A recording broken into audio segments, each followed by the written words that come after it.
I might have to go out and do a live weather report, just, just, just to see how it is outside. But it does not look good on my end. That's why, obviously, I'm in the studio right now on my phone. Nick had to scramble around last minute.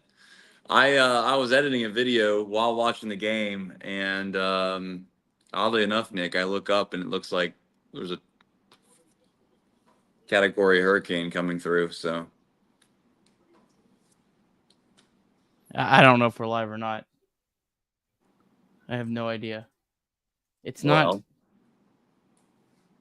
There we go. It's fine. We're finally live. The game's over. So that's fine. Game's over. Woo!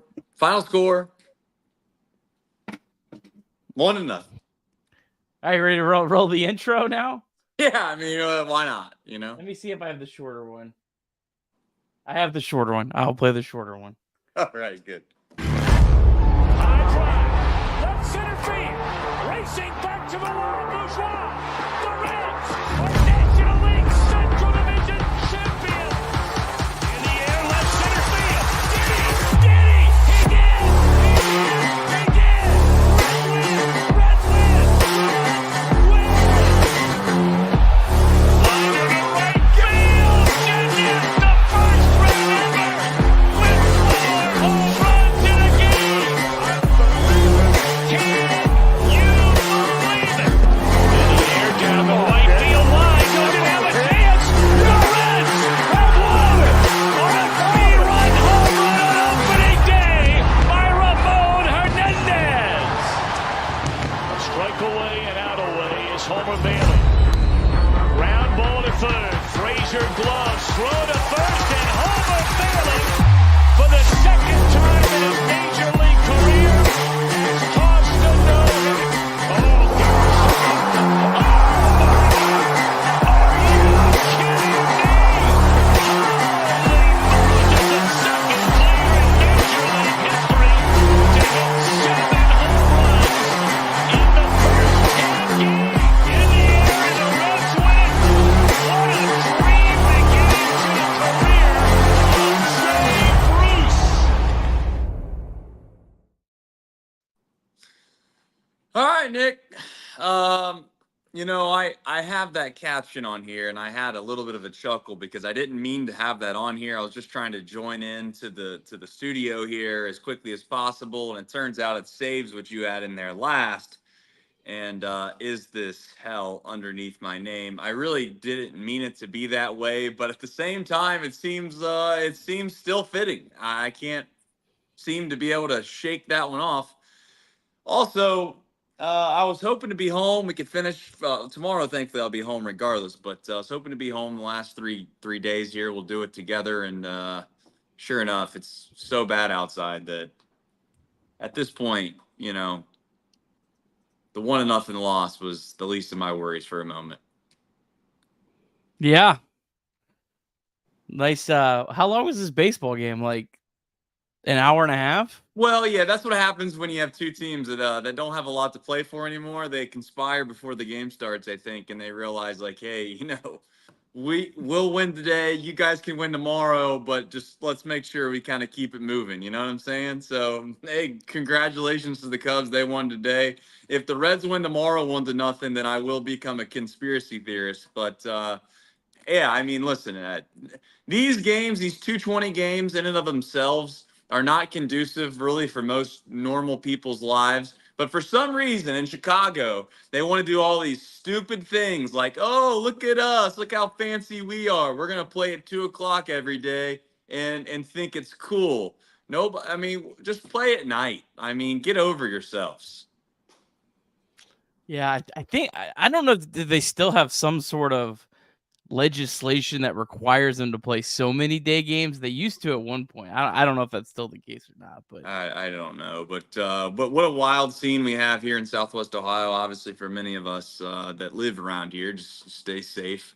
Hopefully, the power stays on. That's the next concern I have. But yeah, I mean, as far as the baseball game goes, which is why people watch this show, obviously the Reds they fall 1-0, and I have run out I have run out of material. I have run out of material on this baseball team. I'm not at this point. I'm not even sure how much stock we can put into this stuff. Can we put any stock into this? Like, I'm sure some people are going to be upset. Maybe at the base running again. I don't know if that's going to be a thing. If it's going to get brought up. I certainly am not. I was like, if there was nobody out in the inning, or if there was 2 outs in the inning, I would be upset at Elly. I'll get out in front and say that. But there was 1 out, which means that if he would have gotten to third base, that's a big deal. They threw him out. I don't know. Maybe at some point they'll be perfect in judging whether or not they can make it or not make it. But I know one thing. David Bell's looking better and better by the day. David Bell's stock going up. Yeah, I don't know how much you make out of this game really at all. I mean, there was like 30-mile-per-hour wind. I mean, you can sit here and you'd be like, yeah, man, Nick Martinez was great today. I don't think he was great. I mean, he gave up a ton of hard hit balls. They just all went into the wind. Same thing with Taillon. So just one of those, stupid Wrigley Field games that just kind of is what it is. I mean, it's good to see Martinez in the year strong. And again, we've said it every time he's pitched all year, but he makes a lot of his luck because he doesn't walk anyone. And when you show up and you look at the win like that, you say, I'm not going to walk anyone. And he did that, and he got himself through 8 innings and finished this year strong. And I mean, really, he's, I guess, the only, thing worth considering to talk about, just because he continues to make this offseason more and more interesting. I mean, Trace, at one point we were like, there's no way the Reds would offer this guy a qualifying offer. That now it's like, well, you think that's going to happen. Now it's like, that's a sure thing at this point, it feels like. Now now I'm almost to the point, is some team going to offer this guy 4 years, $60 million with how hard pitching is defined? I don't know. I don't know if they'll go off the reservation in that regard, but I do think that there's little to be debated about whether or not he should be extended a qualifying offer. The only other thing I would say is like health. I from today's game perspective, yes, we can talk about Martinez, but I'd also just want to make sure that we have a side note on this show that, health. Everyone's healthy, or at least stayed healthy. Tyler Stephenson had a little bit of a scare there. It's just those things are, I know that you can kind of just gloss over that. But for the most part, the last 2 days here, I'm not saying you don't play at all, but I am saying that I am just praying that nothing stupid happens in the last 2 days. As far as Martinez goes, it's hard to figure out whether or not that was part of the strategy and the plan. He's always been a guy that's thrown the ball over the plate and not giving up a bunch of walks. But you had mentioned the hard hit balls. I just think sometimes in a day like today, you kind of just maybe game plan around elevating the fastball or elevating pitches and letting them try to hit it as far as they can, because you inevitably know it's not going to go out. Ian Happ hit a ball. I don't know. I didn't look at the StatCast on it. But Ian Happ, it looked like he hit a ball that should have easily been a home run, and it wasn't even remotely close. So once that happens, you just change your whole entire mindset. And give credit to Martinez. He did a good job, and obviously Taillon. And it's hard to figure out at this point, as you've said early in the season, how much credit do you give the Cubs pitching versus just this is the Reds hitting that just seemingly never can find a way to score runs in certain times. I don't know. Moving forward, Nick, I think Junis and I think Martinez both have kind of painted a pretty clear picture of what the Reds should do. Now, whether or not they do that, we will see. I mean, I think there's no brainer that you offer Martinez a qualifying offer. I do not think the Reds should dabble in 3-4 year extension for Nick Martinez.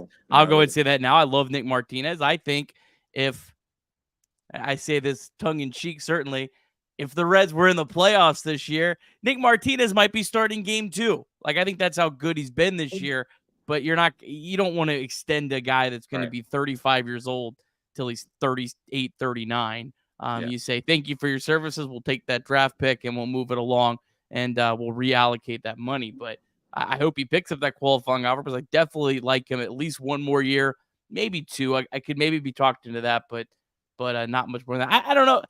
Taillon had 3 swing and misses the whole game. 3. Yeah, I mean, it's I'll say I'm not saying this team was completely unlucky in 2024. Like I don't want to make it sound like I'm giving them an excuse as to why their record is what it is and all of these things, but I definitely don't think that they were on the right side of luck. Can we all agree on that? And I would openly hope that maybe that pendulum will swing back in 2025 and they'll be on the fortunate side of some of these one-run losses that we've seen time and time again this year. I know David Bell was to blame for many of those, that's what I was told, but we got rid of him and still happens and still looks exactly the same. So it's weird. It's almost like you need better players. But the thing that I was going to mention was, as far as Martinez go to finish that point up, or that wrap that kind of topic up. I think giving him a qualifying offer also is like there's a chance that bites you in the butt, because if he takes it, I'm not like, my point is I don't know if he's that good. I think he's been unbelievably good this year, and I love him, and I'm open to doing it just because it's a 1-year deal, Nick. And as you've said, you can't really get burned too bad on 1-year deals. So even if you overpay a little bit, so be it.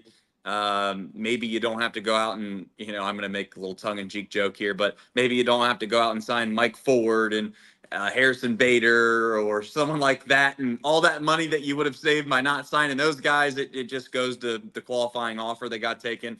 So there's money to be had on an individual year basis. I'm not in the business. I'm going to be very clear. I'm not in the business of doing two years or more. I'm really not. He's too old, and I don't mean it like disrespectfully. It's just that we can't fall in love with, and I hope that our fan base stops falling in love with guys that perform well in our uniform, albeit even if it's only one season, but then not taking into account all these extra things that probably would eventually show themselves. And I think we did that. And again, we're fans. We're allowed to kind of maybe be a little biased and naive. I think we did that with a lot of these young guys too. Like we were just naive and assumed that, hey, Matt McClain and CES and Marte and all these guys were going to stay healthy and we were going to have a run in the sun in 2025, and 2024, and 2024 showcased exactly why you can't really do that. Yeah, I mean, the Reds have made a lot of mistakes over the years, but there hasn't been a whole lot of players that they've let get away that I sit and I go, man, if we still had that guy. I mean, most of the guys the Reds chose not to extend, it worked out well for them.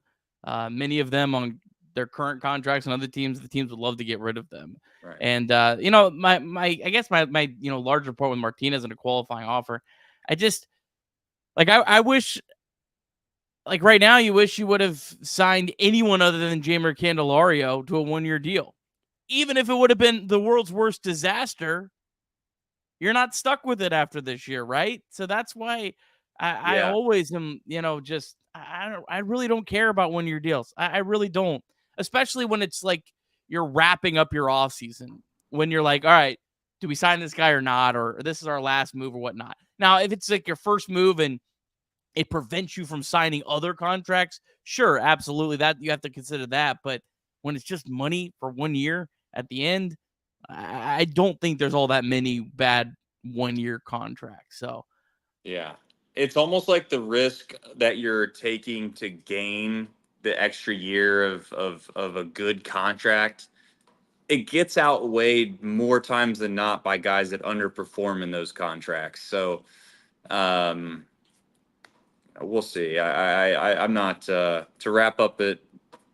I'm not doing anything more than 1 year, and I'll leave it at that. If the qualifying offer gets rejected, then price is too steep for me.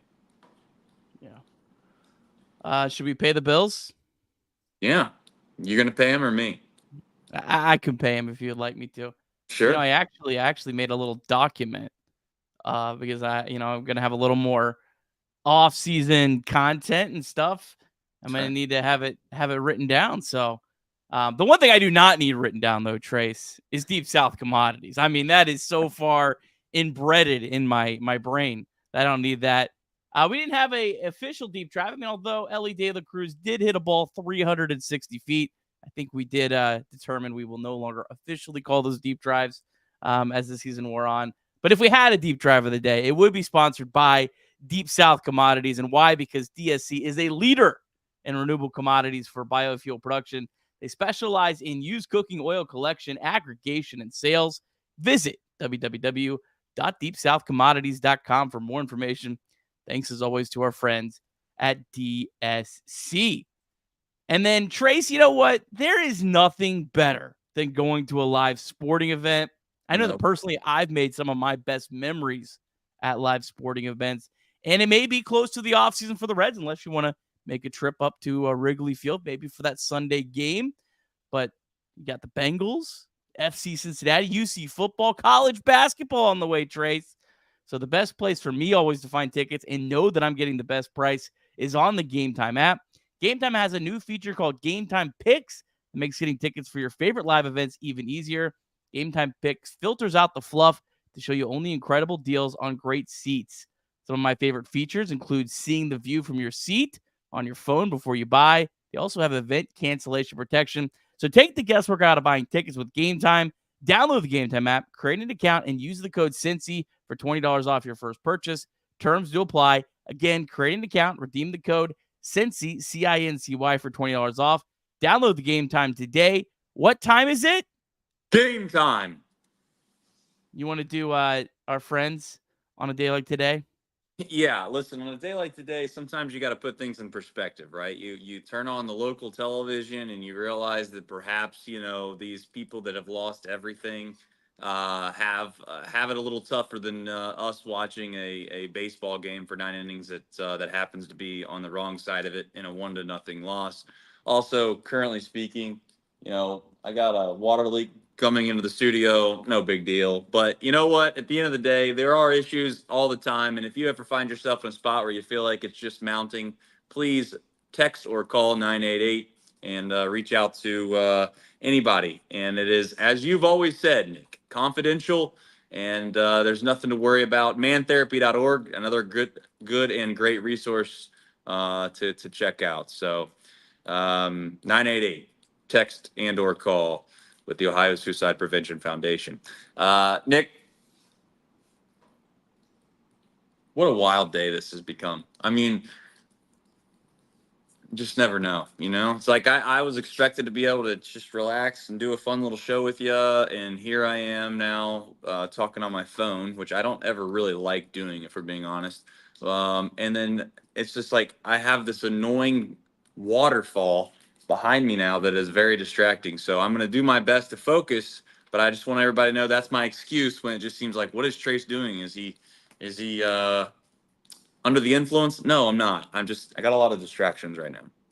The phone's working well though.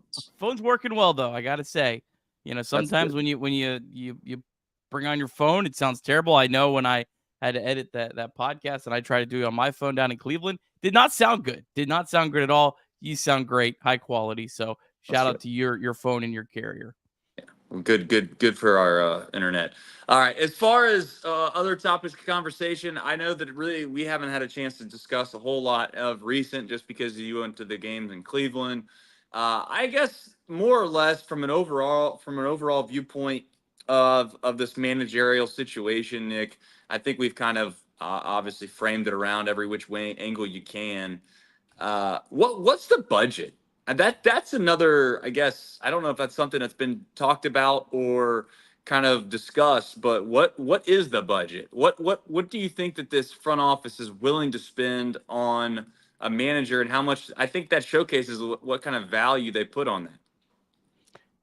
I can't think it's got to be too much of a problem, because if it was a problem, why are you firing David Bell? Exactly. That's where I would start. I mean, I think, what is Craig Counsell making? Like, he's the highest paid manager in baseball history. He's making $7 or $8 million a year. I mean, that's what Jamer Candelario's leg. That's how much like that cost. I mean, in baseball, I would like to say it's his right butt cheek, considering where he's at right now. But yeah, I don't really think that Like, if you wanted to get Terry Francona, I don't think that money's going to be a problem with that. And I know that's already it's a fair question that you bring that up because, as somebody who does post a few of our videos, I keep seeing that response, and I'm like, I get the apprehension about everything's terrible. No one's going to spend. I really don't think the manager piece is going to be a problem one way or the other. I think they'll get whoever they are able to get and want to get. Yeah, and I think it would more or less come down to less about price per year, which obviously matters. I'm sure Francona would take the job if they offered him enough, no matter what. But having said that, my guess is at Francona's age, he's probably in a position where if he were to be even interested, he's going to more or less be the one interviewing the Reds instead of it being vice versa. My guess is that Francona is probably asking pretty hard questions as far as what kind of budget they have to spend every single year, what their motives are, and their expectations are going to be if he does take the job. So, it'll be interesting. I really hope that we do not get like a kind of a no-name. What's the right word to use here? I don't mean to be disrespectful. A no-name first-year manager, because in my mind, that kind of more or less would point towards maybe that person not having as much, I don't want to say confidence, but I want someone to come in that I think is going to have vetted the Reds, if that makes sense. I know I talked with Clay Stone last night. He was very much on the train of wanting a manager with experience also. I personally don't really care, but it does open the Reds, I think, up for a lot more criticism down the road if they hire someone without experience, like if it doesn't go well. I think that the hindsight, will be all there over that if it doesn't go well. But I mean, there's been a lot of managers that have had a lot of success that had absolutely no experience. I mean, Cleveland's a perfect example right now. Even Oakland. I mean, like what Oakland's doing with Mark Kotsay this year. I think it has gone undervalued. The fact that team's going to win over 70 games is incredible, considering they were viewed 1A, 1B with the White Sox coming into the year. And so I personally don't really care, but I just don't think the Reds are going to go that route. It just doesn't seem like that would track what we've seen to this point. That's fair.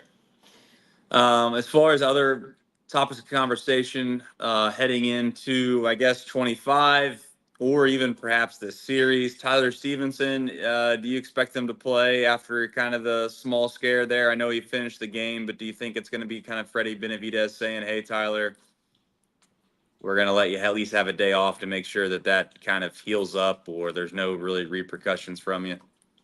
I would imagine Luke Maile is probably going to play tomorrow either way. Probably going to be his last series with the Reds. It seems like that's the thing that teams do.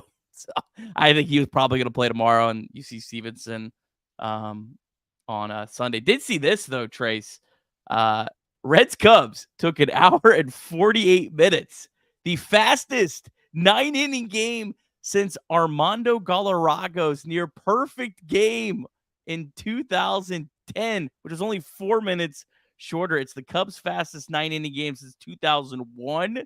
Wow. Also against the Reds at Wrigley Field. So it felt short, and it was short. Yeah.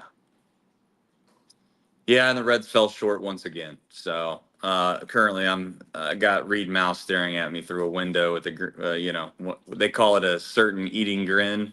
I know it's a kid show. I don't want anybody to get upset at any kind of curse words, but the good news is, even if the Reds get swept by the Cubs, they still would have a winning season against the Cubs because they're currently 7-4. Correct. Against the Reds, to be clear. Yes, you're right. Yeah. I'll let you lead. I don't really have any other kind of overarching topics of conversation that I think people would probably enjoy. Everything just feels so tired right now. Like, I got some thoughts. I'm like, that sounds so tired. Everything sounds so tired that you're talking about at this point.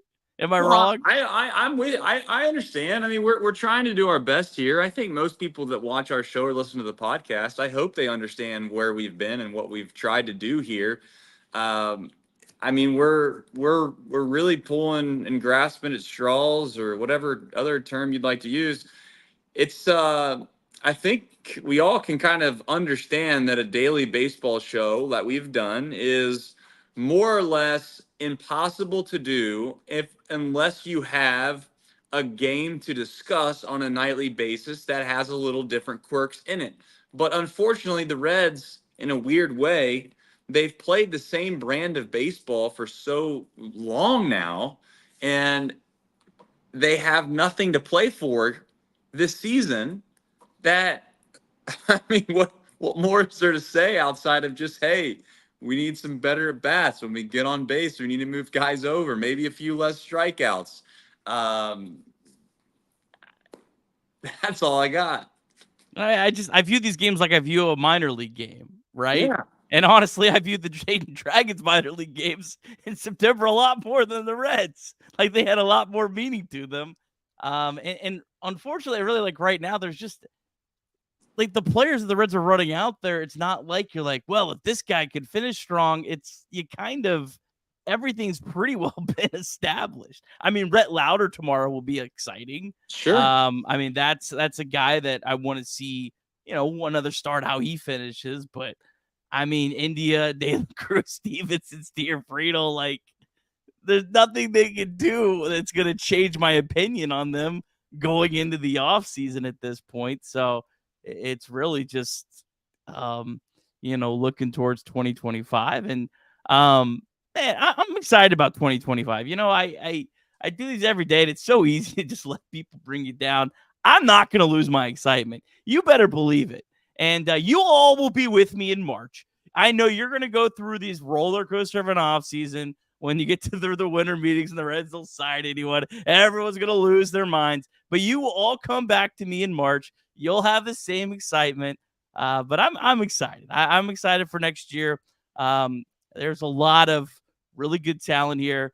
And I think things are going to be good. I also, if I'm being completely honest, I did a little bit of research on the Chicago Cubs last night. I think that team got pretty unlucky too this year.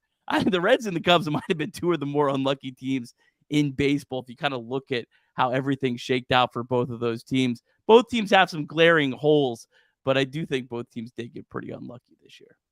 Yeah, and that's the other ball of wax that I really don't want to get into right now is that, at some point the Cubs are going to be better. I mean, they have to be. Inevitably, you spend the money that you spend, and you should have a better team than they've had. And they've also had, maybe as you mentioned, a little unfortunate luck, if we want to call it that. The run differential thing, I don't know how much of luck it is or non-luck, but that's just kind of, I guess that's the token stat that we're going to use of whether you had a lucky season or an unlucky season. I don't know if I buy into that, but I would just, as far as the optimistic approach that you have, I'm not against that at all. I just would like to see,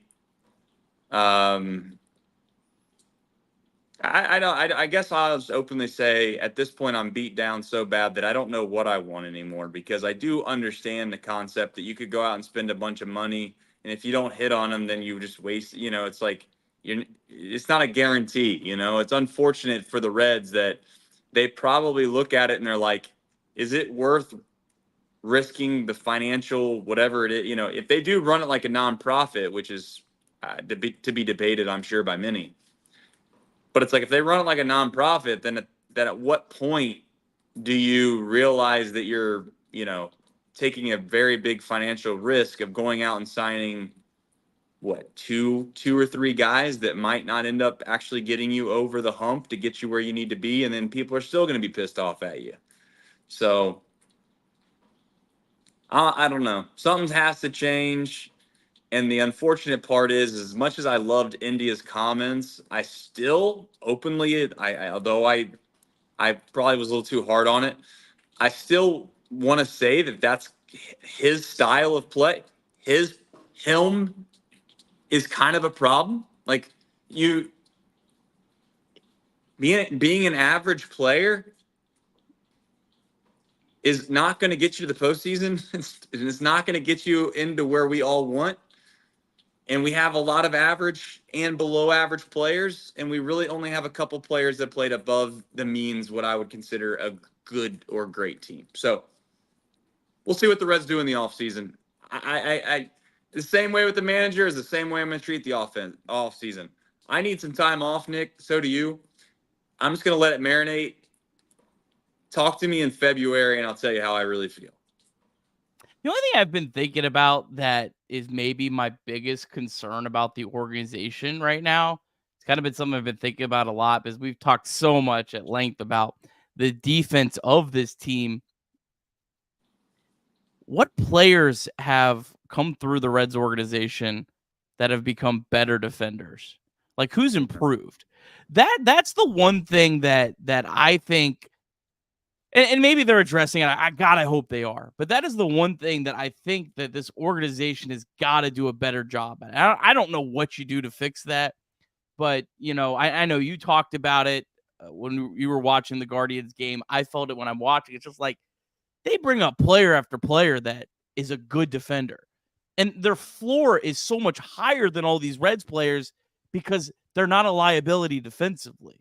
Yeah. And I don't know what the Reds are doing top to bottom, but there's just not enough defensive success stories getting to the big leagues. Like, I'd like to see a couple of these guys, like a Spencer Steer, that improves. And it's just, we haven't seen enough of that. And again, I just think that continues to be the silent killer. I mean, you look at even the Reds and the Cubs. I mean, we're talking over 100 runs that the Cubs are saving versus the Reds. That's 100-run swing. I mean, that's crazy. Yeah. Can I give a couple thoughts on this? I think that, they've been spiraling. They've not had a consistent plan, in my opinion, for long enough to see the fruits of any labor. It's like they get halfway in, they start marinating, or not marinating, but they start kind of like, putting some labor in towards these crops. The crops get close to basically bearing some kind of fruit, and then they're like, well, it's not bearing fruit yet, and they just tear the whole damn farm down, and then they reseed everything, and it's like, well, are we going to draft shortstops everywhere and try to convert them to outfielders and convert them to all these different things? Or are we going to go find a bunch of guys that have, high ceilings, have a lot of swing and miss, don't have a great position, but hey, they'll hit. We'll figure it out. At some point, I think that has to become a priority. Like, it has to be one of the main ingredients as to why you want that player. They might be a soft swinging or a non-high OPS guy, but if they can pick it really well, then okay, maybe they'll get better with the bat. I would be more interested with the same question you had, Nick, which is, over the course of most players' careers throughout the entire Major League Baseball, how many guys' defensive run saves actually increases or gets us significantly better during their whole entire career? Is this a trait that's very hard to teach? Is this something that is just God-given most of the time, where no matter who's teaching them, whether it's Barry Larkin or Ozzie Smith or Omar Vizquel, I don't care who you put out there. Maybe you just can't teach guys how to play defense. They have to be able to play it themselves. And if that's the case, then I just think it comes down to drafting guys that perhaps already have that trait or that quality that's already there. And the last thing I'd say is that maybe we shouldn't move guys' positions as much as we do, and ask them to play positions that they're not familiar with. And if anything, we've never given Jonathan India perhaps his flowers when it comes to, and again, I don't know if he'd have played third base better, right? But they did throw him in at second base because they felt like they couldn't move another player who was also inept to be able to play defense, and he got stuck at second base. And it's just like this. It's this domino effect of crappy decision after crappy decision, and it's almost like the same thing that you've always screamed and yelled about. It's almost like if Matt McLain's only position he was really good at was shortstop, right? is moving Elly to center field or somewhere else? Like, is that the right decision? The answer is probably no. The answer is probably play the best player wherever they're at. And if another player can't play a position that's available to them at a high level, then they just can't play. Or you got to move on from them or trade them. So I would say it's a little bit of everything of what I just mentioned, but I'd be interested to see how many guys actually do get better defensively. Yeah, I think that is a fair point. I don't know. I mean, the Guardians do have a lot of guys that have moved positions, though. Jimenez at second base was a shortstop. Rocchio, he's played all over. I don't know. Yeah, I'm just giving Indy an out. I'm trying to give Indy an out. But look, I think you could put Matt McLean at second base, shortstop, or third base. He's going to be pretty good. I think you could put Elly at third base or shortstop. He's going to be pretty good. There's one common denominator here usually, and it's athleticism, and it's being able to have good hands. And if you have that, great. I just wonder if the Reds overlook that from time to time because they're too enamored with offensive statistics, and it just comes back to bite them in the end. Yeah. Yep. We'll see. I mean, at some point, though, you'd like to think, Nick, they see the same things that you do, and they see the same things we do. At some point, they're going to try to fix that. And I don't know. Maybe not, though. Like, we did think that Jeimer Candelario's slobby old self was going to be able to go play third base all year. Well, your point about can you improve defensively? I sure as hell know you can go the opposite direction very quickly. We know that as a fact. We saw that this year. That's a whole fascinating another debate. Is could one of these guys improve, or could Candelario or CES? Could one of these guys play third base? If Marte CES, can't? I think CES has the athleticism to do it.